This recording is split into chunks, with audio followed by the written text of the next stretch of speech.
2013 में रिलीज्ड इस Korean mystery film को 6.4 की IMDb रेटिंग मिली है। फिल्म का नाम है द गिफ्टेड हैंड्स। तो चलिए बढ़ते हैं कहानी की ओर। शहर के अंधेरे गलियारों में कोई आदमी दीवारों पर ग्राफिटी बना रहा है, जो कि एक तरह का आर्ट होता है जिसमें स्प्रे पेंट का यूज करके दीवारों पर अलग अलग तरह की तस्वीरें बनाई जाती है। मगर ये एक गैर कानूनी काम है और जो आदमी इन पेंटिंग्स को बना रहा है वो बड़ा ही रहस्यमय है, क्योंकि उसकी पेंटिंग्स एक अनकही कहानी बयां कर रही है। दूसरी ओर यांग नाम का एक पुलिस अधिकारी दिखाया जाता है जो साइड बिजनेस के तौर पर नेटवर्क मार्केटिंग करता है। उसे पता है कि ये स्कीम असल में एक धोखा है, फिर भी उसने इसमें खूब मेहनत की है और अपनी सारी जमा पूंजी इसमें लगा दी है। इसी वजह से उसे महीने का बेस्ट एम्प्लॉय का पुरस्कार भी मिलना तय होता है। लेकिन तभी वहाँ पुलिस की रेड पड़ जाती है और वो चुपचाप वहाँ से भागने की कोशिश करता है, लेकिन पकड़ा जाता है। खुद को बचाने के लिए वो कहता है कि वो एक अंडरकवर एजेंट है, लेकिन उसकी ये चाल काम नहीं आती, क्योंकि चीफ को पहले से ही सब मालूम होता है। वो उसे डांटते हुए सबक सिखाता है। गुस्से में यांग कहता है, क्या पुलिस होने का मतलब है कि हम कोई साइड बिजनेस नहीं कर सकते? इतनी कम सैलरी में रोज जान जोखिम में डालकर काम करते हैं। ये सुनकर थाने में सन्नाटा छा जाता है। इसी रात एक अजनबी व्यक्ति फिर से एक दीवार पर ग्राफिटी बना रहा है। जैसे ही वो पेंटिंग खत्म करके जाने लगता है, यांग वहां आकर दीवार पर पेशाब करने लगता है। वो कहता है, तू अच्छा आर्टिस्ट है, लेकिन ये गैर कानूनी है। उस व्यक्ति ने जवाब दिया, पब्लिक प्लेस पर पेशाब करना भी तो गैर कानूनी है ना? यांग गुस्से में उसे रोकने की कोशिश करता है, लेकिन जैसे ही वो उसका हाथ पकड़ता है, वो आदमी समझ जाता है कि यांग पुलिस वाला है। वो यांग की आंखों में स्प्रे करके वहां से भाग जाता है और उसमें कोई अलौकिक शक्ति है जिससे वो लोगों की पहचान कर सकता है। इसका खुलासा बाद में होगा। यांग उस स्प्रे पेंट के कैन को लेकर पुलिस स्टेशन आता है। वहाँ वो देखता है कि एक माँ अपनी छोटी सी बेटी की मिसिंग रिपोर्ट लिखवाने आई है। उसकी बेटी स्कूल से वापस घर लौटते वक्त बीच में ही कहीं गुम हो गई। वो यांग से पूछती है, मेरी बेटी मिल तो जाएगी ना? वो ठीक तो होगी ना? यांग को एक बेबस माँ को देखकर बहुत बुरा लगता है। अगले दिन डिटेक्टिव हुआन केस के बारे में सभी को जानकारी देते हैं और लड़की के परिवार और दोस्तों से पूछताछ करने के लिए कहते हैं। यहाँ पर साफ पता लग रहा है कि डिटेक्टिव हुआन इस केस को गंभीरता से नहीं ले रहा। यांग कहता है कि ये किडनैपिंग का मामला है, हमें इसमें और गंभीर होने की जरूरत है। तो दूसरी तरफ से डिटेक्टिव हुआन कहता है कि ऐसी केसेस में 10 घंटे के भीतर कार्रवाई करनी जरूरी होती है, और वैसे भी हमारे इस पुलिस स्टेशन में पहले से ही कई केसेस पेंडिंग पड़े हैं, तो इसीलिए ना तो हम नया केस ले सकते हैं और ना ही नया केस के लिए हमारे पास अतिरिक्त स्टाफ है। और इतना कहकर सारे डिटेक्टिव अपने अपने केसेस में लग जाते हैं। फिर भी चीफ यांग को अकेले ही इस केस की जांच सौंपता है ताकि वो किसी और गड़बड़ में ना फंसे। यांग अकेले जांच शुरू करता है, लेकिन सीसीटीवी में कुछ नहीं मिलता। कई दिन ऐसे ही बीत जाते हैं। एक रात कुछ युवा युवती मैदान में जमा हुए हैं और वही उन्हें एक लाश मिलती है। पुलिस इलाके की घेराबंदी करती है। यांग दौड़ता हुआ वहां पहुंचा और देखता है कि लाश उसी गायब लड़की की है। फोरेंसिक रिपोर्ट बताती है कि शव को दफनाने के पहले काफी समय तक फ्रीज में रखा गया था। शरीर पर किसी तरह के यौन उत्पीड़न के निशान नहीं है, ना तो फिरौती मांगी गई है, ना ही किसी मानसिक विकृति का मामला है। तो क्या यूं ही उसे मार दिया गया? लड़की की माँ वहां आकर फूट फूट कर रोने लगती है। यांग बेहद दुखी हो जाता है। इसके साथ ही मामला तेज पकड़ लेता है। वरिष्ठ अधिकारी तुरंत चीफ को निर्देश देते हैं कि वो टास्क फोर्स बनाकर जांच करे, लेकिन चूंकि केस यांग के पास था तो इस नाकामी के लिए उसे निलंबित कर दिया गया। गुस्से में वो डिटेक्टिव हुआन के पास गया और उन पर गुस्सा करते हुए कहता है, तुम लोगों की वजह से मुझे क्यों निलंबित किया गया है? मैंने पहले ही कहा था कि इस केस को गंभीरता से लेनी चाहिए। मगर वो उसका सीनियर ठहरा, इसीलिए यांग ज्यादा कुछ नहीं कह पाता और इस केस को वापस उसे ही दे देने को कहता है। मगर उसकी बात नहीं सुनी जाती और उसे कुछ दिन के लिए सस्पेंड कर दिया गया। रात में टीवी देखते वक्त वो वारदात की जगह देख रहा था कि तभी उसे उसी ग्राफिटी पेंटर की याद आई जो रात के अंधेरे में शहर भर की दीवारों में अजीब सी पेंटिंग किया करता है। उसे याद आता है कि उसने दीवारों पर एक इसी तरह की पेंटिंग बनाई थी जिसमें एक लड़की की लाश प्लास्टिक में मुड़ी हुई मिली थी, ठीक जैसे इस बच्चे के केस में हुआ है। यांग ये सोचकर हैरान है कि ये केस दर्ज होने से पहले, यहाँ तक कि न्यूज में इस केस का खुलासा होने से पहले ही वो आदमी इसकी तस्वीर कैसे बना सकता है। अगले दिन वो उन्हीं दीवारों के पास आता है जहाँ पर वो ग्राफिटी पेंटिंग बनाई गई थी, जो कि क्राइम सीन से हूबहू मिल रही है। यहाँ तक कि वहाँ की बिल्डिंग भी हूबहू बनी है जिस पर लिखा है हैप्पीनेस। लेकिन तभी वहाँ कुछ सोशल वर्कर आके उन ग्राफिटीज को मिटाने लगते हैं। यांग उन्हें रोकने की कोशिश करता है, मगर चूंकि उसके पास कोई पुलिस का आईडी कार्ड नहीं है, वो सोशल वर्कर उसकी बात नहीं सुनती। और जब यांग उन ग्राफिटी की तस्वीर खींचने लगता है तो उस औरत को लगता है कि वो उसकी तस्वीरें खींच रहा है और उनमें हाथापाई हो जाती है। अब जब यांग एक जगह बैठकर उन तस्वीरों को देख रहा है जिसकी एक बिल्डिंग पर हैप्पीनेस लिखी है, बगल में एक बच्ची उसे वो बिल्डिंग दिखाती है जो कि बिल्कुल यांग के बगल में ही थी जिस पर हैप्पीनेस लिखा हुआ था। यांग खुश होकर उस बच्ची को एक विसल देता है और कहता है कि अगर कोई अजनबी तुमसे जबरदस्ती बात करने की कोशिश करे तो इसे जोर से बजाना, और वो बच्ची भी खुश होकर चली जाती है। अब इसके बाद यांग उस हैप्पीनेस बिल्डिंग के सामने खड़ा है। जैसा कि ग्राफिटी में बना हुआ है एक लाल दरवाजा, उस हैप्पीनेस बिल्डिंग में भी एक लाल दरवाजा है। यांग उसके अंदर जाता है और थोड़ी बहुत छानबीन के बाद उसे उस बच्चे का स्कूल बैग मिलता है। मगर इसके पहले कि वो कुछ समझ पाता, पीछे से एक आदमी उस पर हमला कर देता है। उस आदमी ने मुखौटा पहना हुआ है। हाथापाई होते हुए उस आदमी के गर्दन पर चोट भी लग जाती है, मगर वो किसी तरह यांग को चकमा देकर वहाँ से भागने में कामयाब हो जाता है। अब इधर यांग जब बिल्डिंग से बाहर निकला तो देखता है कि वहाँ पर पुलिस की पूरी टीम मौजूद है और वो इस बिल्डिंग से मिले सबूतों को जमा कर रही है। यांग ये देखकर चौंक जाता है और उनसे आकर पूछता है कि तुम लोगों को यहाँ के बारे में किसने जानकारी दी। डिटेक्टिव बताते हैं कि हमारे टास्क फोर्स ने यहाँ का सुराग निकाला है, मगर तुम यहाँ क्या कर रहे हो। यांग उन्हें अपने फोन पर उन ग्राफिटी की तस्वीरें दिखाने की कोशिश करता है, मगर हर तस्वीर में वो सोशल वर्कर सामने आकर उसका पूरा काम बिगाड़ देती है, जिसकी वजह से यांग उन्हें कुछ साबित नहीं कर पाता। अब इधर पुलिस स्टेशन लौटकर वो परेशान बैठा हुआ था। तभी उसकी नजर उस स्प्रे बॉटल पर पड़ती है जो उसे उस रात मिली थी जब उसकी उस ग्राफिटी पेंटर से पहली बार आमना सामना हुआ था। उस स्प्रे बॉटल के ढक्कन पर सियोल के किसी दुकान का एड्रेस लिखा हुआ है। अब उस पेंटर तक पहुंचने के लिए उसके हाथ एक सुराग लग चुका है, मगर उसने अपनी गाड़ी उस नेटवर्क मार्केटिंग के स्कैम में पैसे लगाने के लिए पहले ही बेच दिए हैं। इसीलिए वो अपने एक दोस्त की गाड़ी मांगने के लिए आता है, मगर उसका दोस्त गाड़ी देने से मना कर देता है क्योंकि यह गाड़ी ही उसके कमाने का जरिया है। मगर यांग उसकी एक नहीं सुनता और उसे बिठाकर गाड़ी उसी हालत में ले जाता है।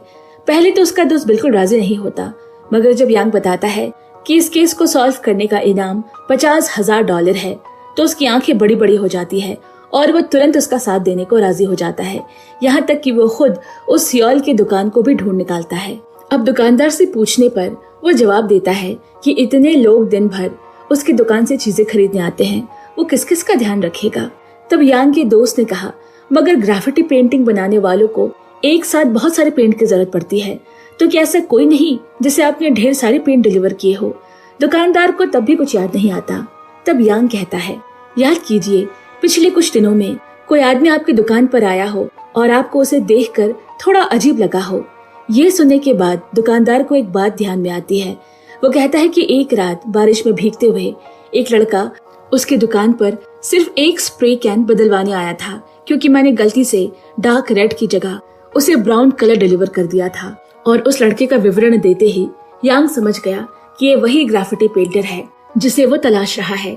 और फिर वो स्प्रे कैन का ढक्कन देता है, जिसकी मदद से वो आदमी उस ग्राफिटी पेंटर के घर का एड्रेस बता देता है। उसके घर के नीचे पहुंचकर यांग अपने दोस्त को नीचे ही खड़ा होने को कहता है कि अगर वो भागने की कोशिश करे तो उसका दोस्त नीचे उसे पकड़ लेगा, और अकेले ही वो बिल्डिंग में ऊपर जाता है।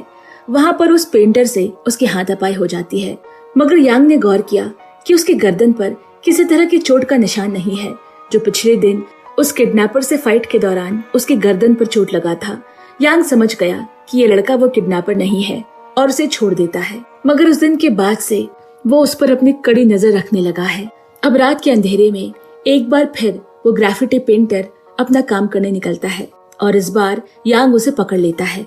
उसका आईडी चेक करने पर पता चलता है कि उस लड़के का नाम किम जून है, और फोन की जांच करने पर ना उसमें कोई कांटेक्ट है, ना कॉल रिकॉर्ड और ना ही किसी तरह का मैसेज है, तो सिर्फ किम सियोंगजी नाम के किसी आदमी का एड्रेस। यांग समझ जाता है कि किम जून ने डर के मारे अपने फोन का पूरा डेटा डिलीट कर दिया है। वो किम जून से कहता है यानी कि ये किम सियोंग ही तुम्हारा क्राइम पार्टनर है। अगले दिन वो किम जुन को लेकर ही किम सियोंग नाम के उस आदमी के पते पर पहुंचता है। वो किम जुन को अपने दोस्त के साथ गाड़ी में ही नीचे छोड़कर अकेले ही ऊपर जाता है। मगर वो जैसे ही किम सियोंग को पीछे से धर दबोचता है, उसे मालूम पड़ता है कि वो एक लड़की है और ये वो किडनैपर नहीं, क्योंकि उस दिन हैप्पीनेस बिल्डिंग में जिस किडनैपर ने उस पर हमला किया था वो कोई औरत नहीं बल्कि एक आदमी था। वो लड़की पूछताछ करने पर उसे बताती है कि किम जुन उसके कॉलेज का दोस्त है, लेकिन पिछले 5 सालों से उनके बीच किसी तरह की बातचीत नहीं हुई। मगर जैसे ही वो वहां से जाने लगता है, उसकी नजर किम सियोंग के बने एक पेंटिंग पर पड़ती है जो कि किम जुन ने ही बनाई है। और वो उसे पूछता है, क्या वाकई में पिछले 5 सालों से तुम्हारे बीच किसी तरह का कांटेक्ट नहीं है? और उतने में नीचे गाड़ी से जोर की हॉर्न बजने लगती है। वो नीचे जाकर देखता है कि उसके दोस्त को किम जुन घायल करके भाग चुका है। और फिर यांग के फोन पर उसके डिपार्टमेंट से मैसेज आता है कि सभी को तुरंत पुलिस स्टेशन पहुंचने के लिए कहा गया है। वहां पहुंचकर मालूम पड़ता है कि एक और बच्ची को किडनैप करने की कोशिश की गई है। वो बच्ची बताती है कि गाड़ी में बैठा एक आदमी उसे कह रहा था कि उसका कुत्ता बीमार है, उसे छूकर देखने के लिए। लड़की ने उसे जैसे ही छुआ वो जमा हुआ था। ऐसा लग रहा था किसी ने उसे फ्रिज से निकाला हो। ये सुनते ही यांग समझ जाता है कि ये वही किडनैपर है। वहाँ दूसरी तरफ शहर के अंधेरे रास्तों पर वही बच्ची जिसे यांग ने सीटी दी थी घर लौट रही है कि इतने में एक आदमी उसे रोककर कहता है उसका कुत्ता बहुत बीमार है, उसे देखने के लिए। उस बच्ची ने जैसे ही कुत्ते को छुआ वो डर जाती है क्योंकि वो कुत्ता पूरी तरह जमा हुआ था। और वो आदमी जैसे ही उसे बेहोशी के इंजेक्शन लगाने जाता है वो वहां से भाग निकलती है और आगे जाकर कहीं छुप जाती है। वो आदमी उसका पीछा करने लगता है मगर वो उसे कहीं नहीं दिखती। इधर काफी देर से छुपी वो बच्ची जैसे ही बाहर निकलकर घर की ओर जाने लगती है, उसके हाथ से वो पॉलिथीन गिर जाता है जिसमें शराब की बोतल थी। आवाज सुनते ही वो आदमी उल्टा उस दिशा की ओर जाता है, मगर बच्ची तब तक घर पहुंचने में कामयाब हो जाती है। वो तुरंत अपने पिता को आकर सारी बात बताती है, मगर उसका पिता जो एक शराबी है वो सोचता है कि शराब ना ला पाने की वजह से उसकी बेटी बहाने बना रही है और गुस्से में उसे घर से बाहर खड़ा कर देता है। वो बच्ची घर के बाहर उस किडनैपर को देखकर जोर से सीटी बजाती है और इसके बाद वो किडनैपर उसे ले जाता है। अगले दिन पड़ोसियों ने जब इस हादसे के बारे में पुलिस को बताया तो उसका शराबी पिता कहता है, मेरी बेटी को किसी ने किडनैप नहीं किया है। भला मुझ जैसे गरीब आदमी की बेटी को किडनैप करके किसी को क्या मिलेगा? आप लोग ये तमाशा बंद कीजिए, वो खुद ही वापस आ जाएगी। एक पिता कितना गैर जिम्मेदार होने पर ऐसी बातें कर सकता है। घर के सामने उस सीटी को देखकर यांग तुरंत समझ जाता है कि ये वही बच्ची है और वो गुस्से में एक बार फिर उसी ग्राफिटी पेंटर के पास पहुंचता है और उसका कॉलर पकड़कर उसे पूछता है, भले ही तुमने किडनैप नहीं किया है मगर तुम्हें किडनैपर के बारे में जरूर कुछ मालूम है, तो बताओ मुझे तुमने वो पेंटिंग्स कैसे बनाई?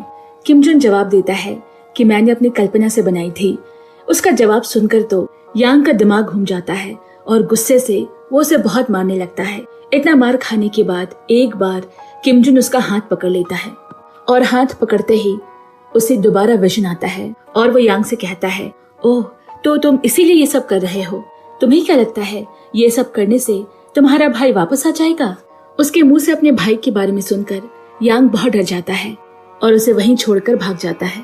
घर वापस आकर यांग बहुत रोता है और यही हमें समझ में आता है कि क्यों यांग इन गुमशुदा हुए बच्चों के केसेस को इतना पर्सनली ले रहा है। दरअसल बचपन में यांग का भाई भी उसके साथ खेलने जाना चाहता था मगर यांग उसे वहीं अकेला छोड़कर चला जाता है। उसी दिन उसके भाई को किडनैप और फिर मर्डर किया गया था। दूसरी तरफ हमें उस किडनैप हुई बच्ची को दिखाया जाता है जिसे एक पिंजरे में रखा गया है और साथ में एक कुत्ता भी है और उस पिंजरे में ढेर सारे रंग बिरंगे बॉल है। वो किडनैपर उसकी तरफ बढ़ता है लेकिन वो उस बच्ची को नहीं बल्कि उस कुत्ते को मार डालता है। दूसरी तरफ यांग एक बार फिर किम सियोंग से मिलने जाता है जो कि खुद भी एक पेंटर है। वो उसे उस ग्राफिटी की एक फोटो दिखाकर पूछता है, तुम्हें क्या लगता है? लड़की जवाब देती है, ये किसी ने अपनी कल्पना से बनाई है। यांग पूछता है, तुम ऐसा क्यों कह रही हो? तब किम सियोंग ने कहा, क्योंकि ये एक बर्ड आई व्यू है और इतनी ऊंचाई से देखकर फोटो बनाना नामुमकिन है। तब यांग उसे बताता है कि ये ग्राफिटी पेंटिंग दरअसल किम जुन ने बनाई थी और वो भी वारदात से 2 दिन पहले। उसके मुंह से किम जुन का नाम सुनते ही किम सियोंग चौंक जाती है वो उसे आगे ये भी बताता है कि बचपन में मैंने अपने भाई को गवा दिया था, लेकिन इस बारे में मैंने कभी किसी से नहीं कहा। तो फिर किमजुन को इस बारे में कैसे पता चला? मेरे भाई की तरह कभी किसी बच्चे के साथ ना हो, इसी वजह से मैं पुलिस बना हूँ। मुझे बताओ कि किमजुन को ये सब कैसे पता चल जाता है।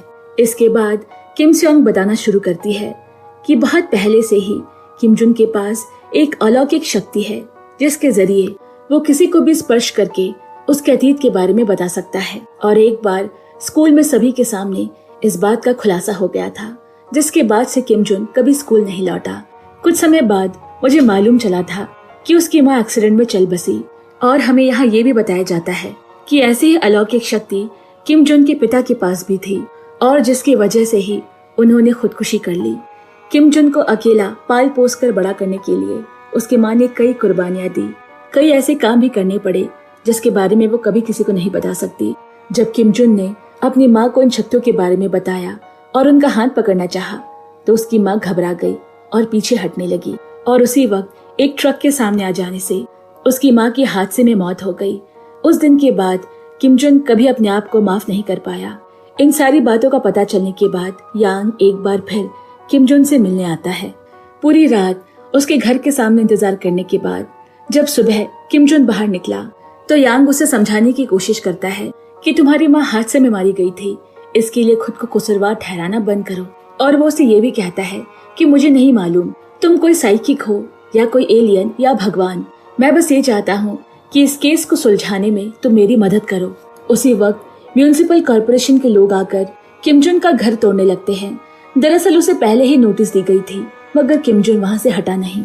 अब अंदर से यांग किमजुन के बड़े भाई होने का परिचय देकर उन म्यूनिसिपल कॉर्पोरेशन वालों को वहाँ से चले जाने को कहता है, मगर वो जब उनकी नहीं सुनते तो उनके बीच हाथापाई हो जाती है, और फिर मजबूरन उन कॉर्पोरेशन वालों को वहाँ से जाना पड़ता है।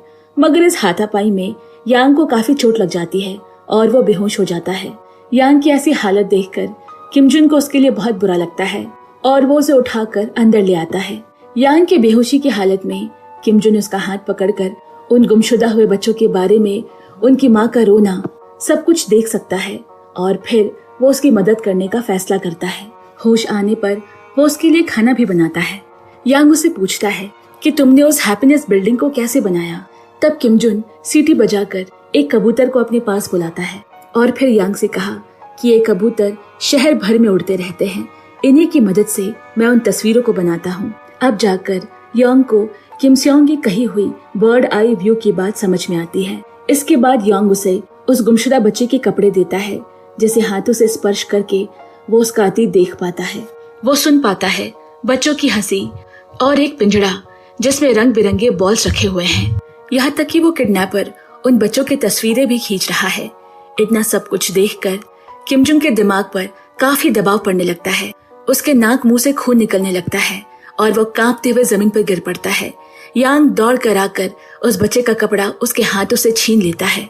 इसके बाद यांग सीधा पुलिस स्टेशन आता है और बताता है कि बच्चे के कपड़ों से बहुत सारे पॉलीकार्बोनेट के ट्रेसेस मिले हैं, जो कि इस तरह के बॉल्स में होते हैं, और इस तरह के बॉल्स अधिकतर चाइल्ड डे केयर में मिलते हैं। और चूंकि लड़की को काफी देर तक फ्रीजर में जमा कर रखा गया था, तो हमें ऐसे डे केयर की तलाश करनी चाहिए जहां पर ऐसे बड़े तरह के फ्रिजेस भी हो।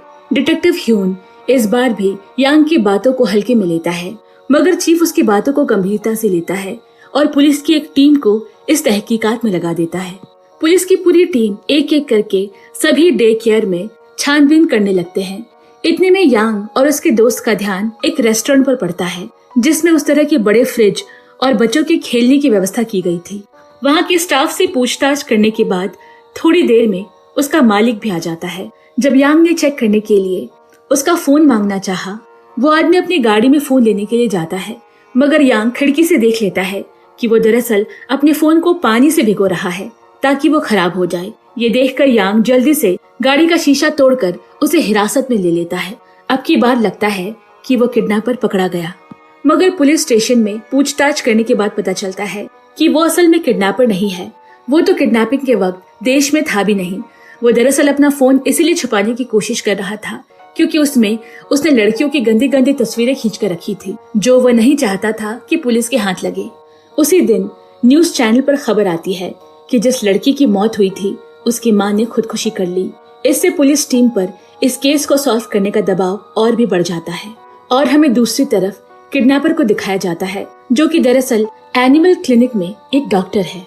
इधर पुलिस चीफ भी यांग को आड़े हाथ ले लेती है, क्योंकि उसने तो उन बच्चों के कपड़ों को कभी फॉरेंसिक डिपार्टमेंट भेजा ही नहीं था, तो उसे कैसे मालूम चला कि उसमें पॉलीकार्बोनेट के ट्रेसेस हैं। दूसरी ओर से डिटेक्टिव यान भी कहता है कि उस दिन हैप्पीनेस बिल्डिंग में भी यांग पहले से मौजूद था। अब चीफ सख्ती से उससे पूछते हैं कि इसकी जानकारी उसे पहले से कैसे पता थी। यांग को कुछ समझ नहीं आ रहा कि वो क्या कहे, क्योंकि उसने किम जुन को वादा किया है कि वो उसके बारे में किसी को नहीं बताएगा, और उसने ये भी वादा किया था कि वो कभी उसे ढूंढने की कोशिश नहीं करेगा। मगर मजबूर होकर यांग को पुलिस चीफ को सब कुछ बताना पड़ता है और इसके बाद पुलिस सीधा उसके घर जाकर उसे गिरफ्तार कर लेती है। उसे पुलिस स्टेशन पकड़कर लाया जाता है। यांग पुलिस चीफ से बार बार कहता है कि इन बच्चों की किडनैपिंग में किम जुन का कोई हाथ नहीं, मगर पुलिस उसे यह साबित करने को कहती है।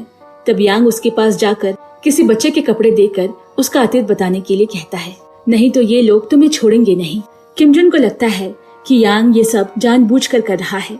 वैसे भी पहले से वो अपने आप को अपनी माँ की मौत का दोषी मानता रहा है और इसीलिए खुद को सजा देने के लिए वो पुलिस के सामने कबूल कर लेता है कि ये सारी किडनैपिंग उसी ने की थी और उन सभी बच्चों को उसी ने मारा है।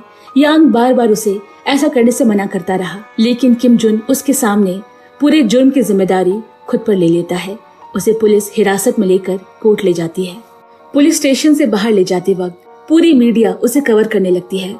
लोग उसे तरह तरह के सवाल पूछने लगते हैं। अब वो दुनिया की नजर में एक खूनी है और पुलिस जैसे ही उसे पुलिस स्टेशन से लेकर रवाना होती है, बीच रास्ते में यांग जानबूझकर पुलिस वैन को टक्कर मार देता है और फिर वो वैन में से किम जुन को निकालने की कोशिश करता है, मगर किम जुन हाथ में बंदूक थामे उसकी ओर बढ़ता है और कहता है, मैंने तुम पर भरोसा किया, तुम्हें बड़े भाई जैसा समझा, मगर तुमने मेरे साथ विश्वासघात किया है। वो कहता है कि ये सब कुछ मेरे इस अशुभ हाथ की वजह से है और वो अपने हाथ में गोली मारने ही वाला था कि यांग उसे रोक लेता है और उसे कहता है, मुझे एक मौका दो, मैं तुम्हें निराश नहीं करूंगा। इसके बाद वो दोनों यांग के दोस्त के बताए हुए पते पर पहुंचते हैं। वहां पहुंचकर उसका दोस्त उन्हें बताता है कि इस तरह के बड़े बड़े रेफ्रिजरेटर्स की लॉन्जेविटी बहुत कम होती है। अगर उस खूनी ने अपने रेफ्रिजरेटर को सेकेंड हैंड मार्केट में बेचा होगा तो वो फ्रिज हमें यही मिलेगा। मगर यांग और उसका दोस्त सोच में पड़ जाते हैं कि इतने सारे रेफ्रिजरेटर के बीच में हमें कैसे पता चलेगा कि खूनी का रेफ्रिजरेटर कौन सा है। तभी किम जुन सामने आता है। यांग उसे रोकते हुए कहता है, नहीं, तुम पर पहले से ही बहुत दबाव पड़ चुका है, तुम ये काम नहीं करोगे। मगर किम फिर भी कहता है कि मैं ये करना चाहता हूँ। यांग उसका हाथ पकड़कर उसे कहता है, याद रखना, ये हाथ लोगों को जीवन दान देने के लिए है, लोगों को बचाने के लिए है। अब जैसे ही किम जुन उन रेफ्रिजरेटर्स को एक एक करके छूता है, उसका मानसिक तनाव बढ़ने लगता है। वो पूरी तरह से दबाव में आने लगता है। उसके नाक मुंह से खून बह रहा है, मगर फिर भी वो नहीं रुकता और आखिरकार वो उस फ्रिज तक पहुंच ही जाता है जिसमें उस बच्चे की लाश को रखा गया था। फिर वो लोग जल्दी से उस रेफ्रिजरेटर को बेचने वाले का नाम और पता निकाल लेते हैं।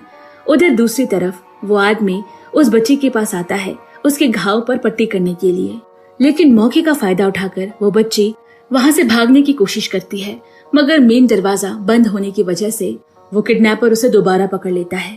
यहाँ यांग अपने दोस्त और किम जुन के साथ उस अपार्टमेंट में पहुंच चुका है। वो लोग अलग अलग फ्लोर में जाकर पूछताछ करने लगते हैं। इधर जब किम जुन लिफ्ट में होता है तो वो किलर भी उस लिफ्ट के अंदर आता है और उसे देखते ही किम जुन भाग जाता है कि यही वो खूनी है। तभी वो आदमी उसे पूछता है कि आपको कौन से फ्लोर में जाना है।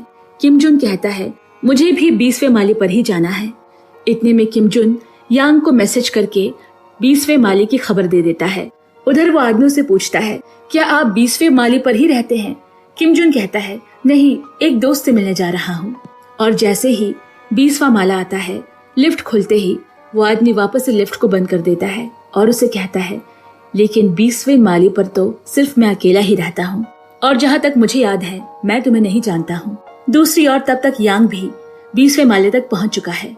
फ्लैट का लॉक तोड़कर यांग अंदर घुस जाता है और चिल्ला चिल्ला कर बच्ची को बुलाने लगता है। वहाँ उसे एक पिंजड़ा और उसमें ढेर सारे रंगीन बॉल भी मिलते हैं, लेकिन इससे पहले कि वो कुछ कर पाता, वो खूनी आकर उसके पेट में एक छुरा भोंक देता है। उनके बीच बहुत हाथापाई होती है। आखिरकार यांग का बहुत खून बह जाता है। वो किडनैपर से पूछता है कि वो बच्ची कहाँ है। वो जवाब देता है, मैं तो उसे कब का मार चुका हूँ। यांग रोते हुए कहता है, लेकिन बच्चों को ही क्यों, क्या बिगाड़ा है उन्होंने तुम्हारा? किडनैपर जवाब में कहता है, उन्हें मारने की कोई वजह नहीं है मेरे पास, बस यूं ही मारना अच्छा लगता है। पहले मैं क्लिनिक में जानवरों को मारा करता था और फिर जब एक बच्चे को मारा तो इसका अलग ही नशा मुझ पर चढ़ गया और तब से मैं बच्चों को मारता आ रहा हूँ। और तभी किम जुन वहाँ पहुंचकर उस किडनैपर को इस तरह धकेलता है कि वो सीधा खिड़की से बाहर लटक जाता है। बस किम जुन उसका हाथ पकड़ लेता है और उसका स्पर्श पाते ही वो समझ जाता है कि बच्ची फ्रिज के अंदर है। तभी यांग उन दोनों को पीछे खींच लेता है ताकि उस खूनी को उसकी उचित सजा मिल सके। जल्द ही पूरी पुलिस टीम वहाँ पहुँच गई और उस बच्ची को बचा लिया गया। उसकी सांसें अब भी चल रही थी और इस तरह यांग और किम जुन ने मिलकर उस खूनी को पकड़वा ही दिया। कहानी कुछ दिनों बाद की दिखाई जाती है। आज यांग को हॉस्पिटल से डिस्चार्ज किया जा रहा है। वो मुस्कुराते हुए नर्स से कहता है, इतने दिन में कोई मुझसे मिलने ही नहीं आया। तब नर्स उसे बताती है, आपका छोटा भाई पूरी रात आपके सामने बैठा रहता था और सुबह होते ही चला जाता है। यांग समझ गया कि वो किम जुन की बात कर रही है। डिस्चार्ज होते ही वो सीधा उससे मिलने उसके घर गया, मगर वो घर अब खाली पड़ा है, ना ही उसका फोन लग रहा है। उसके बाद से यांग को किम जुन कभी नहीं मिला। एक दिन गाड़ी से जाते वक्त उसने दीवारों पर कुछ ग्राफिटी पेंटिंग बनी हुई दिखी और इन्हीं दीवारों के बीच एक पेंटिंग ऐसी है जिसमें एक आदमी एक लड़की को खींचता हुआ घर के अंदर लेकर जा रहा है। साथ ही उस जगह का पता और बिल्डिंग का नंबर लिखा हुआ है। यांग को समझते देर नहीं लगती कि ये किम जुन का ही काम है। वो अपने तरीके से अन्याय से लड़ रहा है और वो इसी तरह उसकी मदद भी करेगा, क्योंकि अब किम जुन समझ चुका है कि उसके हाथ किसी खूनी के हाथ नहीं है। वो हाथ लोगों को बचाने के लिए बने हैं। वो गिफ्टेड हैंड्स हैं। और इसके साथ ही ये कहानी यहीं पर खत्म होती है। तो दोस्तों, आपको ये कहानी कैसी लगी मुझे कमेंट में जरूर बताएं। कहानी पसंद आई हो तो इसे लाइक करें, शेयर करें और हमारे साथ जुड़े रहने के लिए चैनल को सब्सक्राइब करना बिल्कुल ना भूलें। जल्द मिलते हैं एक और ऐसी कहानी के साथ। तब तक के लिए bye bye and take care.